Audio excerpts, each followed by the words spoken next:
e-mail i går, eller var det i går? Ja. Med lidt med, som jeg husker det, noget med, at jeg skulle finde ud af, hvad jeg skulle gøre. Ja. Og du nævnte, at du havde kontakt til præsten. Ja. Jeg gider ikke det her pis. Jeg er pisse skadet, og jeg vil have noget hjælp. Sådan er det. Out of discussion. Skal vi køre dem derop på det plan? Fordi det kan vi godt. Jeg gider ikke det her mere. Fordi jeg kan ikke klare det. Jeg vil ikke gå rundt og have det sådan her. Og det ændrer sig jo ikke, fordi jeg kommer et nyt sted hen. I må lige tage wake up, ikke? Det er frustrerende. Jeg forstår godt, det er frustrerende. Nå. Hvad siger jeg så? Det vi har tænkt, altså som vi anbefaler også i den her musik, som vi har lavet til kommunen. Det er vores anbefaling.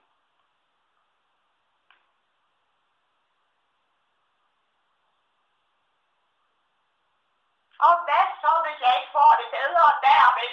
Hvad så? Hvad så, han? Jamen så må man jo se på det der, hvad der mere skal til. Hvad der mere skal til, hvis det ikke er nok. Men det er jo ligesom ikke afprøvet endnu. Der har ikke været ro på omkring det. Det er der heller ikke nu.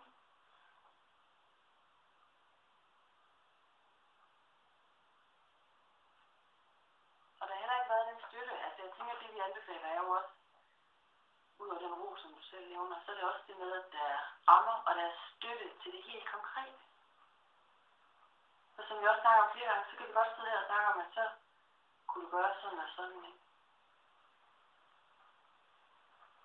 Men det er mere sådan en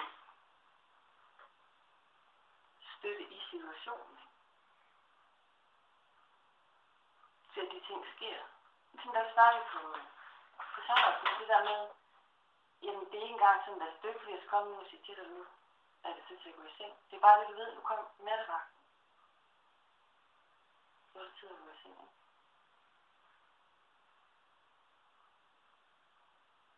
Jamen prøv at høre her. Hvordan vil du forklare fænomenet manglende liv, dødsfølelse, kronisk depression?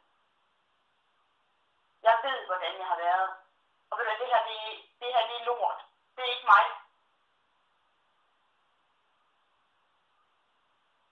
I har ødelagt mig, og I hjælper mig jo ikke. Hvordan kan man forsvare sådan noget? Hvad? I har postet tusindvis af kemikalier i min lille hoved, der har ændret fuldstændig hele. Det ændrer sig jo ikke for fanden ved rammer og struktur og ro. Kan du ikke forstå det? Man kan jo ikke fjerne min sukkersyge ved at få rammer, eller hvad fanden det nu kan være noget andet. Giv sig selv.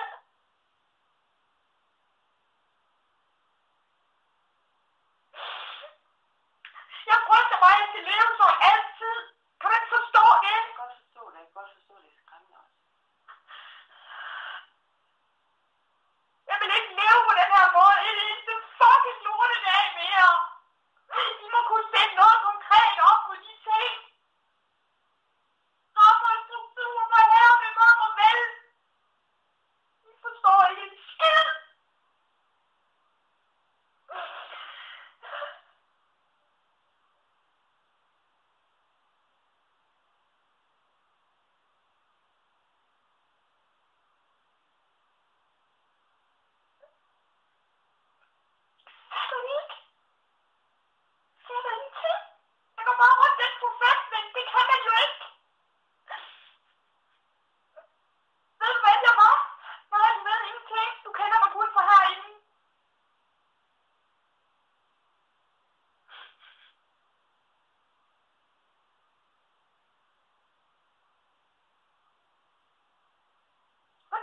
Jeg komme videre med en uddannelse eller noget som helst fornuftigt eller job, hvis jeg skal have det på den her måde. Det kan man jo ikke. Så det er jo en god nok så fint et sted at sidde. Men som jeg har sagt før, så tænker jeg heller ikke, det er noget, der lige sker fra en ene dag til en anden. At der kommer så meget. Altså det er jo også noget med, at der kommer så meget ro på dit liv.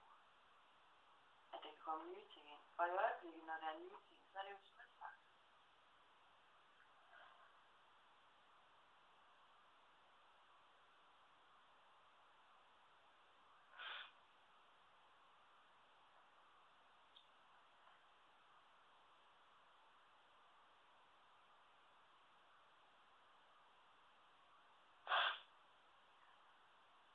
Jeg vil bare have mig selv tilbage, og du fatter ingenting. I ved ingenting, vi forstår det ikke. Det sted, du var nede og besøge det der bosted, det tænkte du da meget positivt om, i forhold til at kunne se dig selv. Eller hvad? Ja.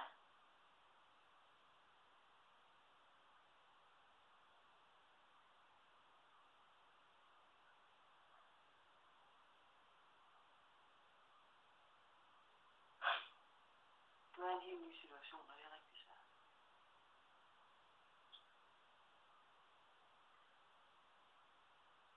Du snakker udenom. Det er ikke noget. Du skal hjælpe mig med de her skader, så jeg kan få det, komme tilbage til, hvor jeg var. Det er skader, og jeg vil have hjælp til dem.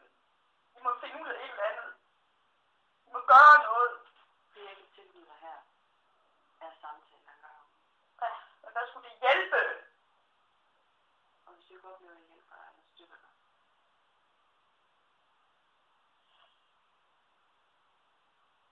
så det er ikke noget, der skal være tvunget. Hvorfor vil I ikke anerkende det, jeg siger til jer? Vi har snakket om det flere gange. Jeg kan sige, at jeg behøver at være enig. Nej, jeg er skide ligeglad med min ene. Det er, hvad jeg oplever. I må finde ud af et eller andet. I kan ikke forstå for noget her.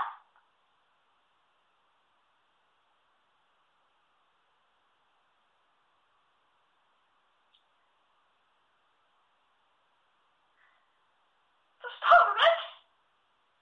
Hvad vil du ikke forstå, eller vil I ikke forstå? Altså, jeg tror på det, du siger, når du har de symptomer, som du har. Ja, men det er skader. For det er det fandme. Forhold jer til det.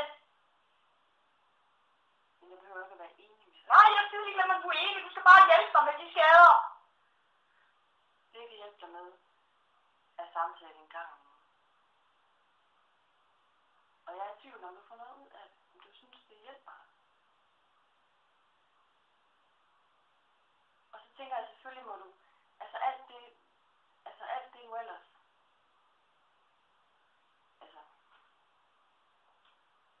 der er nogen, der prøver på at stoppe dig fra at gå til præsten, eller der er nogen, der prøver på at stoppe dig fra. I er pisse ligeglade, ja. Og du tænker mig godt, at ligeglade. Ligeglad med hvad? Ja, I tænker mig ligeglade, når jeg sidder og ødelagt for, hvad jeg pisse som I kan, og I vil ikke hjælpe mig. Det, jeg kan hjælpe dig med, det er samtaler her. Det er heller ikke som du tænker, at medicin er en løsning på noget. Hvad? Nej, men jeg er skadet. Jeg skal have hjælp. Det er skadet, det her. Det du foreslog sidste gang var en coach. Det har vi desværre ikke. Nej, hvad har I så? Vi har mulighed for, at du går til samtaler.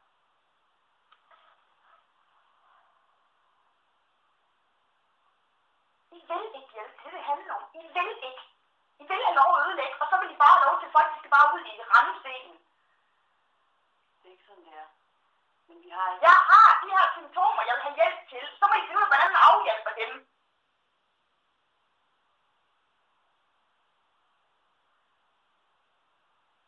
Og som sagt, det jeg hjælper dig med, det er psykologsamtaler. Og jeg kan ikke give dig en coach. Det har vi ikke nu med.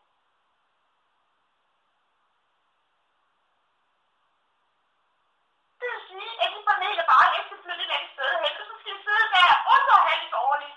Nej, det jeg mener er, som jeg også har prøvet at sagt tidligere, at det, jeg tænker faktisk, at det er rimeligt, hvis man kigger på de anbefalinger, også som er lavet af neuropsykiater, en række også med det samme også med. Ja. At det handler om er, at hvis nu det var et bosted, hvor der var, det man kalder velafstemt tiltag af socialpædagogisk karakter, altså noget, der passer til det, som du kan, og det du gerne vil. Altså anbefaler vi, at den støtte ydes af fagpersoner, som ved noget om autismespektrum. Det her, du snakker udenom.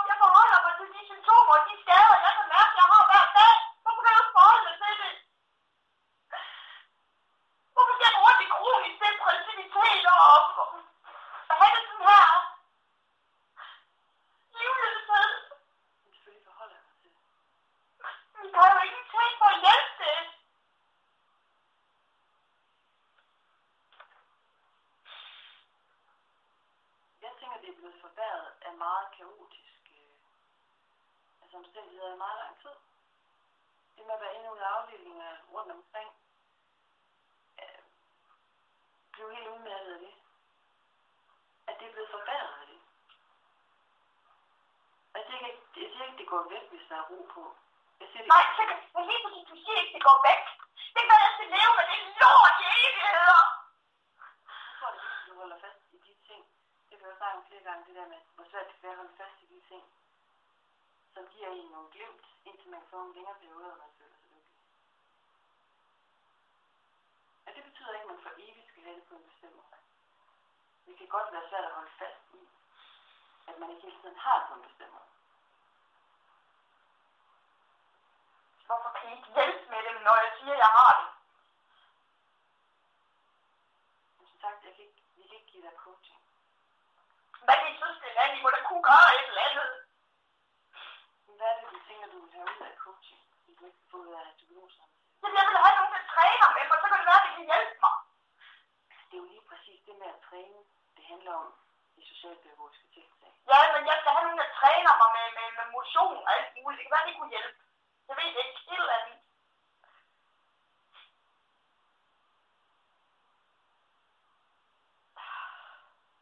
Jeg gider ikke at tage ansvar for noget, jeg gider ikke.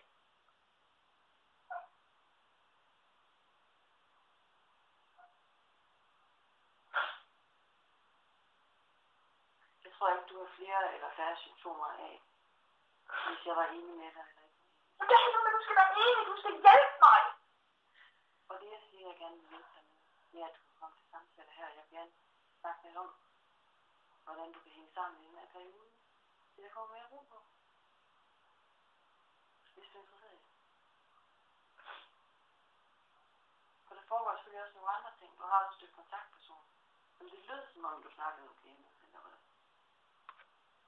Ja, men det fjerner jo ikke mine symptomer. Jeg kan bare gå rundt og have dem på den måde. Men det er godt hjælpe mig med det.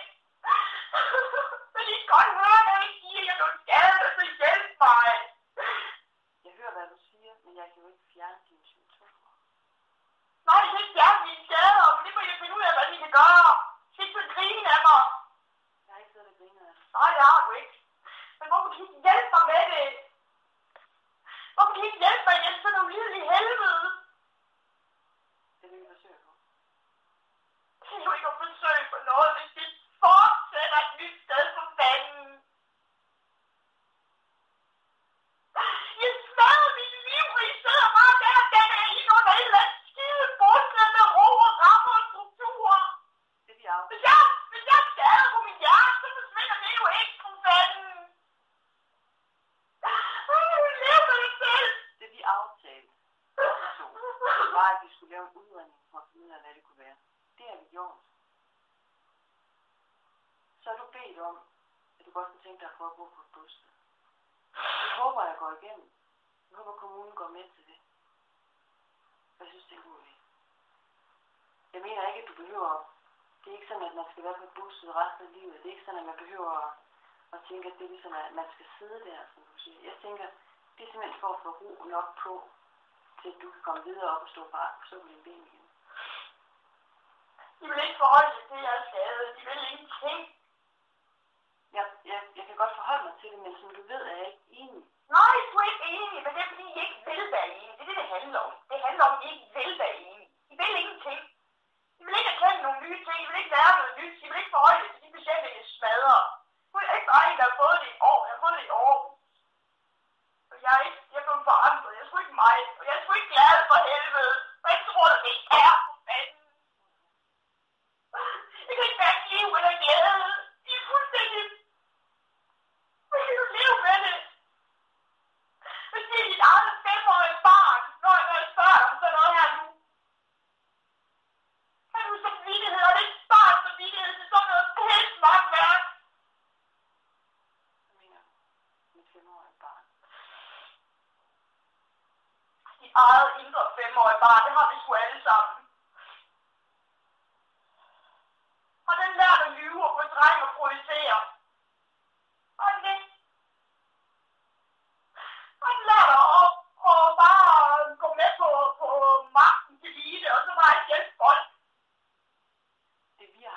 aftale om, var, at du skulle gennem en udredning. Mens der er støttende samtaler. Ja, du kører i dine billeder med at holde. Det var det, vi aftalte. Og det er det, jeg har forsøgt at holde mig til. Det synes jeg egentlig godt, det kan jo okay samvittighed over. Ja, men ikke at jeg blev skadet af piller, det har du ingen samvittighed til at kende. Jeg er ikke enig, det er det, jeg siger. Du er ikke enig? Nej. Hvordan kan man lyve så stærkt, som en hest kan rende? Og jeg siger, jeg kan mærke, at jeg er forandret af den. Det vi skal finde ud af er, om du får noget ud af at snakke med mig. Eller om du ikke får noget ud af. Nej, du vil være så ligeglad. Hvad? Jeg er ikke ligeglad. Du har ikke samvittighed i hvert fald. Jeg vil have hjælp til de her skader. De går ikke væk på et bosted. Jeg vil have den samme personlighed tilbage. Jeg vil være den samme, som jeg var for fanden. Hvordan kan du? Hvordan kan du? Hvordan kan I gøre? Hvordan kan du det? Du ved ikke, hvordan det er.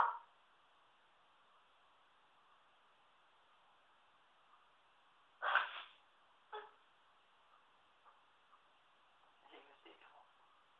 Jeg kan høre det hårdt.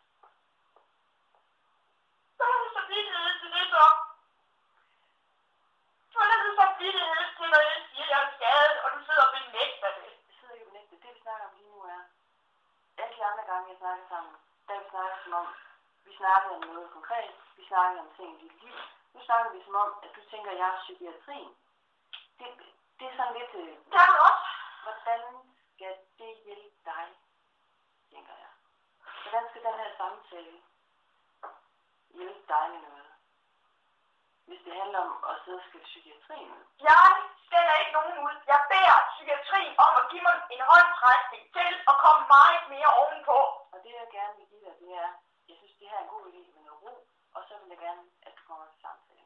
Ja, og prøv at høre her så. Hvad så, hvis ikke det virker, det der ro? Hvad så om en halv år, hvis ikke det virker? Vel, hvad så? Hvad vil psykiatrien så gøre? Hvad? Jeg synes, det er lidt for tæt. Hvordan fanden kan I leve med det? Jeg er kronisk medicinskade, og I sidder og pisser af på mig. I sidder bare og siger, at der rammer noget struktur i forhold til, at ikke til det, at jeg er skadet. Jeg forholder mig, og jeg synes egentlig, Jeg vil bare gerne have, at jeg vil have noget hjælp for fanden. og det hjælp, jeg kan give dig, er som sagt, at jeg godt vil støtte dig i den her periode, hvor du er ret stresset.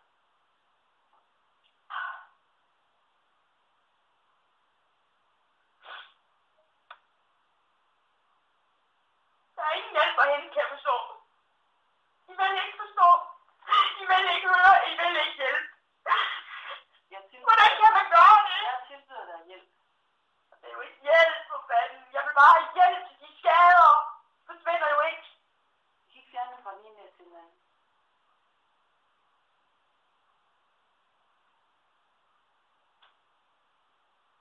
Du skal finde ud af, om du har lyst til at komme her, om det giver mening for dig, om det hjælper dig, om det støtter dig.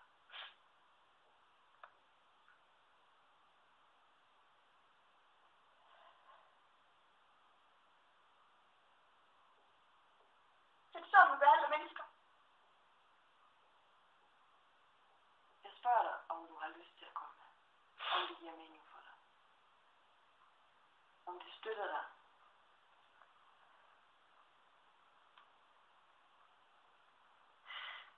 De er fuldstændig ligeglade. Det er det, det handler om. De er så ligeglade.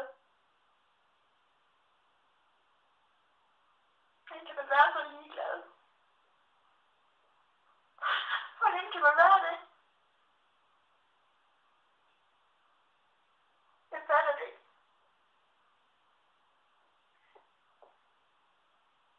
Jeg synes bare, I skulle indlægge mig i dag. Så kan I give mig den overdosering. Så er jeg ikke problemet. Altså, der er ikke nogen, der er ligeglade, og der er heller ikke nogen, der prøver på at komme af med dig. Der er der ikke på noget tidspunkt været.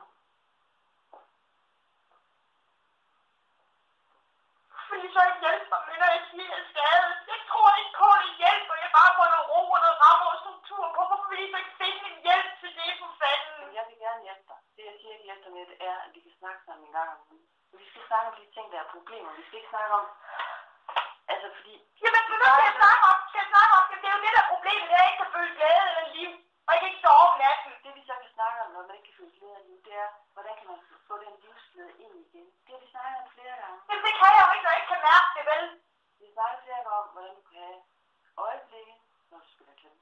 snakke om nogle andre. Og vi har også snakket om din søvn. Det kan vi sagtens snakke om og prøve at arbejde med. Det løser bare ikke fra den ene dag til den anden.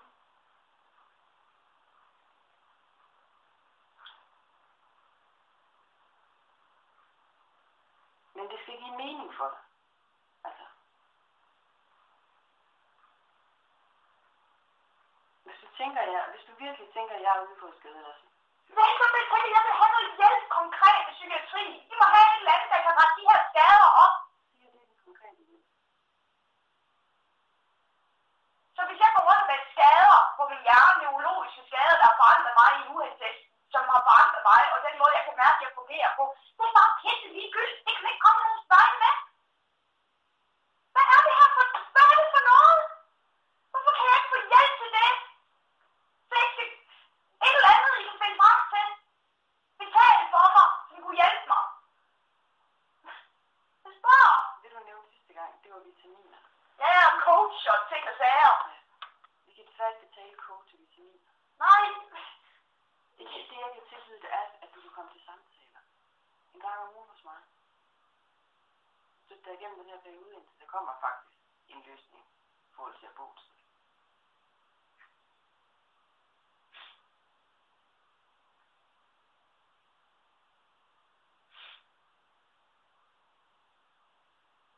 Så er det lige meget, hvordan jeg har været i gang, fordi det er ligeglad med det.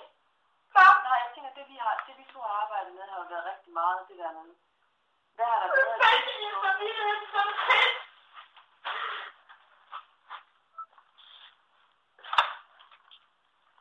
Hvordan kan man gøre sådan noget? Det vi har gang i, at vi har gang i udredningerne i samtale. Jeg siger det, for jeg har hjælp de her skader.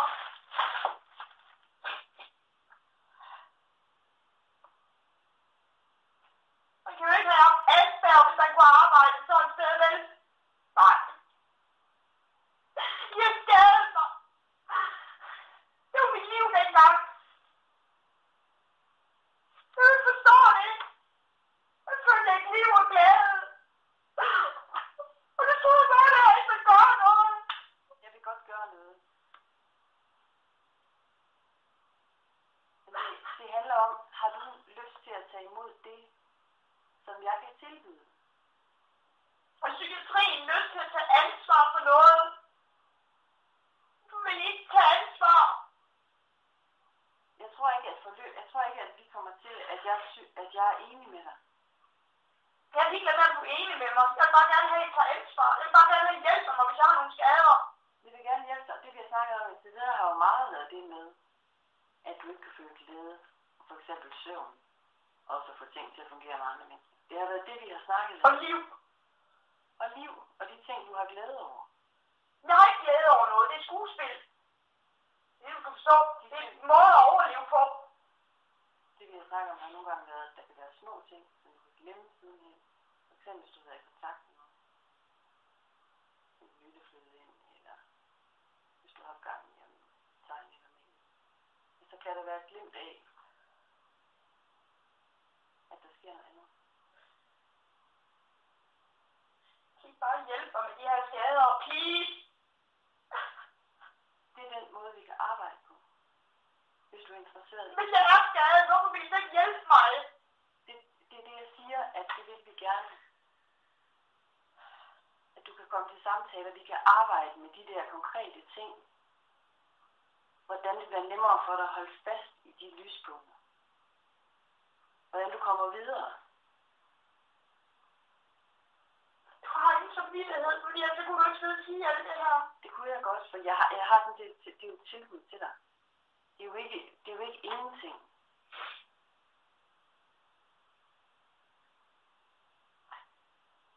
Jamen jeg er skadet, og jeg vil gerne have hjælp til de skader.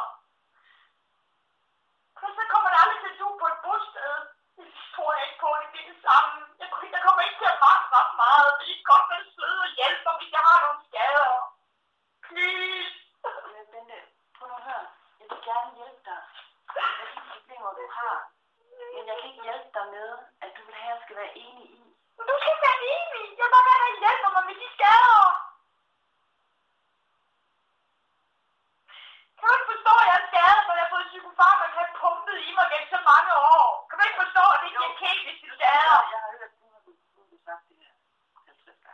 Jeg har hørt det. Ja, og jeg vil gerne have hjælp til det. Og det jeg siger er, at jeg vil gerne tilbyde dig, at vi kan snakke om en gang om ugen de symptomer, hvordan det kan blive bedre. Ja, så hvad er dine konkrete forslag? At jeg skal sidde og spille klaver og lade som om det hele er godt? Det er et tilbud til dig. Du kan tage det, eller du kan sige nej. Jamen det er jo ja. Men jeg vil gerne have at vide, hvordan man så får skader væk ved at sidde og spille klaver og glemme, at det hele er, som det var engang. Men det lyder ikke som om, at jeg tænker, at det vi har arbejdet med indtil videre, ja. Er det vi kan arbejde videre med. Jamen det er jo det, jeg siger. Og det, vil du gerne det? Vil du gerne arbejde videre på den måde, vi har arbejdet på indtil videre? Vi har snakket om, hvad der har været, både hvad der har været skidt, men også hvad der har været godt. Så har vi snakket om noget med dit søvn, hvordan kan du komme stabilitet i det. Er du interesseret i fortsat at arbejde med de ting?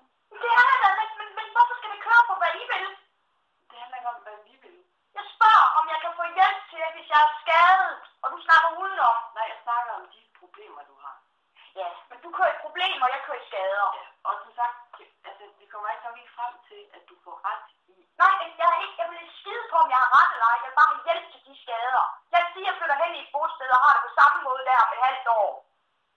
Så kopierer jeg fandme. Så er jeg med mig. Og flot. Det var det mål, jeg fik. Prøv at høre. Alt det der med, at vi prøver på at komme af med dig. I skal bare hjælpe mig, når jeg er skadet. Fordi så kan man ikke blive på den her måde igen. Jeg kan være sådan. Men prøv at der høre. kunne en masse ting. Du har et tilbud her om at komme og snakke med mig. Hvis du ønsker at tage imod det, fint. Jeg vil ikke have, at du sidder og råber af mig, for det hjælper dig ikke. Det hjælper dig ikke. Men jeg beder bare om hjælp til de skader, og det vil I ikke give mig. Hvis du er parat til, at vi arbejder med de her problemer. Hvordan kan man få det til at forsvinde ved at snakke om det? Jeg siger ikke, de forsvinder. Det vi arbejder med, er at mindske dem. Vi prøver på, jo mere stresset du er, jo flere symptomer har du. Men jeg kan bare ikke se, hvordan man kan mindske dem ved at sidde og snakke om dem. Men okay, lad os så snakke om dem. Lad os snakke om dem. Jeg vil gerne snakke om dem.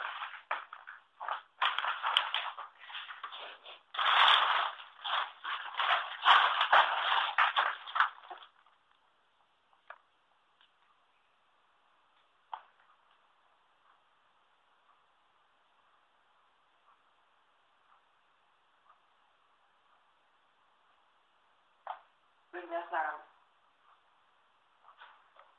søvn, eller Hvornår går det væk? hvornår det går væk? Ikke svare på, hvornår det går væk.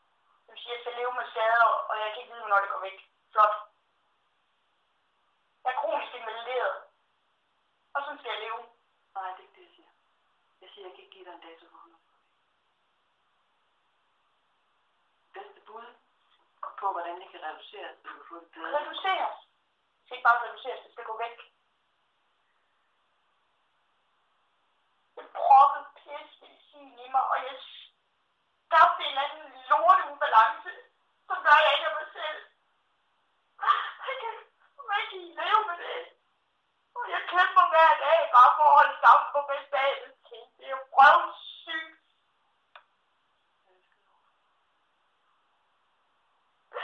Jeg kunne føle liv i gang og glæde og sommerstemning. Nu har det bare været fuldstændig pyt. Det er det lykkepiller gør. Og når man kommer af lortet.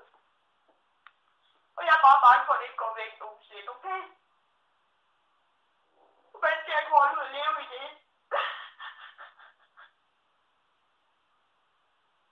Det er ikke liv. Og det jeg siger er, at jeg tror, det bliver bedre.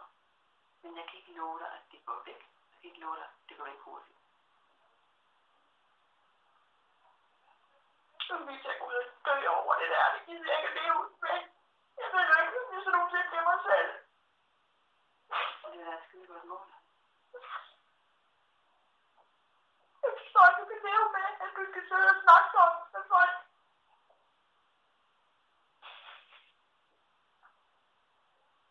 Hvordan kan du det? Hvordan jeg kan leve med det. Hvordan kan du leve med at vide, at jeg er så skadet medicinsk, og I ikke kan stille mere an for mig? Står det ikke? Hvordan vil der så blive ondskab? Nej, jeg tror måske, du misforstår, fordi jeg er ikke enig med dig i, at de her symptomer er kommet med medicin. Det er det mig, hvordan kan du leve med det? Så er det nok grunden, at jeg ikke er enig. Og så kan man godt leve med det. Det vi har haft aftale om, er at finde ud af, hvad der var psykiatrisk i vejen. Og hvad ved jeg, Asperger? Hvad siger du? Hvordan kan I vide, jeg har det? Hvordan I kan vide det? Ja, hvordan er I sikker på det? Men jeg spørger bare, kan I være sikre på det? Hvordan er du sikker? Vi vurderer, du har symptomer. Ja, ja.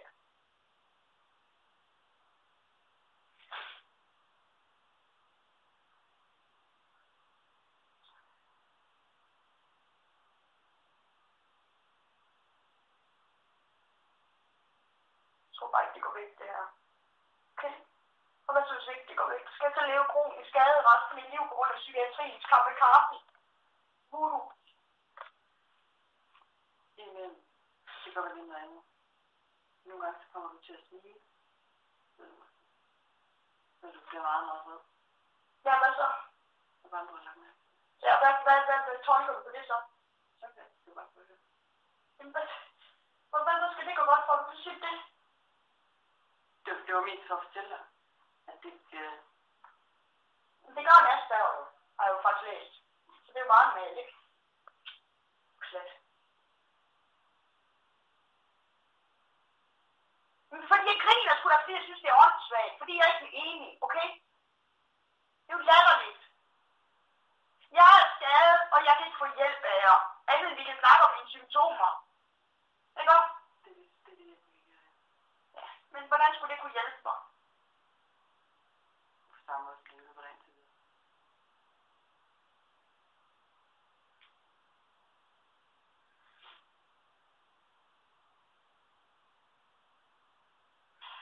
Bare ikke mig selv. Ikke mig selv, ja.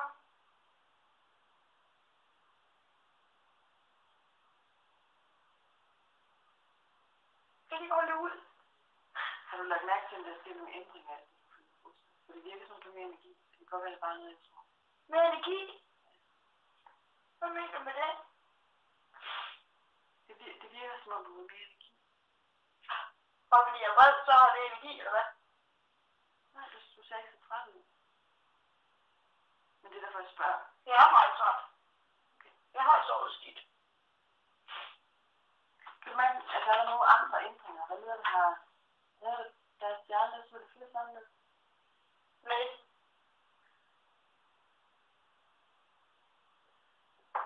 For tidligere, når vi i foråret, hvor du nogle gange, altså der har jo været nogle perioder, hvor du sådan, altså midt tiden selvfølgelig har haft symptomer, men så har det været alligevel sådan, der er lidt forskel. Jeg fortalte også for nogle uger siden, det med, at du er blevet så meget til din mor. Jeg har prøvet at tage telefonen fra hende. Ja, hvad så? Har du oplevet, at der er sådan nogle ændringer? Altså, er der noget, der har ændret? Hvad mener du med det? Jeg mener, er der noget... Jeg tænker, det er jo en ændring op i ens liv, at man flytter andet sted hen, eller sammen med nogle andre mennesker. Så får man... Det kan være forskellige ting. Det kan være noget fysisk, det kan være, man sover i en ny seng, det kan være noget mad, man får, det kan være mennesker, man er sammen med, det kan være... at man er mere ked af det, eller mindre ked af det, eller mere... Jamen, hvad ved jeg altså? Det kan jo være forskellige ting. Det er derfor, jeg skal også blive på det. Om du mærker nogen forskel. Om der er nogle ting, der sådan...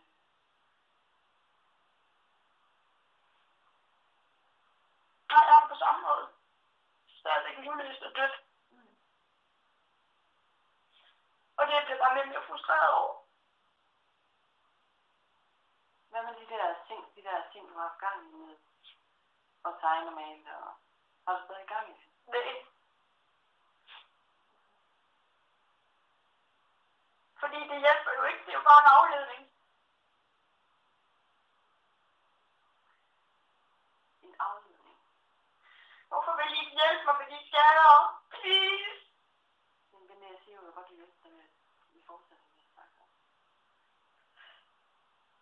I sidder fandme bare og kører udenom. Hvorfor vil I ikke hjælpe mig med, at jeg er skadet, og skal have noget mere hjælp til det? Til de skader, for ellers så kommer man aldrig til at gå på et nyt bosted. Det gør det jo ikke. Men hvad er det for nogle flere ting, du tænker? Jamen, I må sætte noget i gang. Noget, der kan hjælpe med sådan nogle skader. Hvis man har nogle skader efter medicin. Men det Jeg er lige der, I ikke tror på det. I kan bare finde ud af det og hjælpe mig. Jeg er bare noget, som om I ikke tror på det, så bare finde det, der kan hjælpe mig. det, jeg kan hjælpe dig med, det er samtaler. Kan I ikke sætte en coach ind eller et eller andet, der kan få mig op i gear med noget træning? Eller et eller andet, jeg ved det ikke. Der er noget. Det, som der kan hjælpe dig med, det er, at du kan begynde med at komme herhen til dig.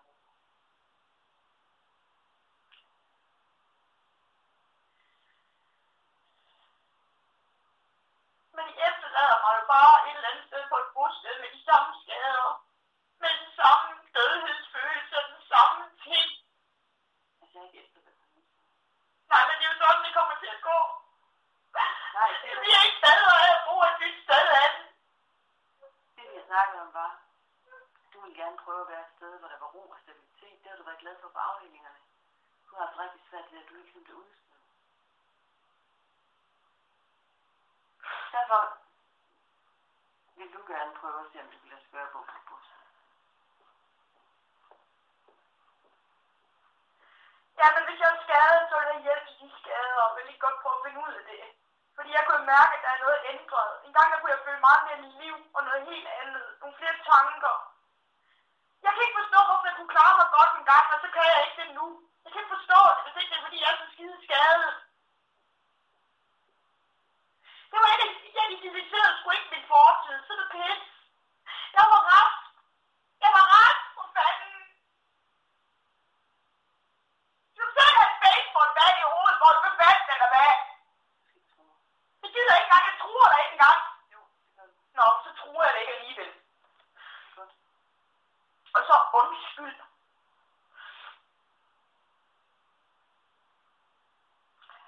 Men hvorfor skriver I sådan noget? Hvorfor skriver I alle passer folk? Jeg sidder ikke min fortid af. Jeg var ret, jeg havde det godt, jeg var glad. Okay, jeg søgte job. Jeg var ikke børnehave. Men noget, altså, du tænker bare på noget, der er stået journalen en eller anden gang, eller? Det er noget af det lort, du har skrevet ned om mig. Men det er jo bare, altså, det er jo bare en... Det er da ligegyldigt. Det er ikke noget, der identificerer noget. Jeg havde det godt. Og jeg blev forandret. Kunne du godt tænke dig, at vi igennem altså journalen, altså, jeg tænker, du vender tilbage til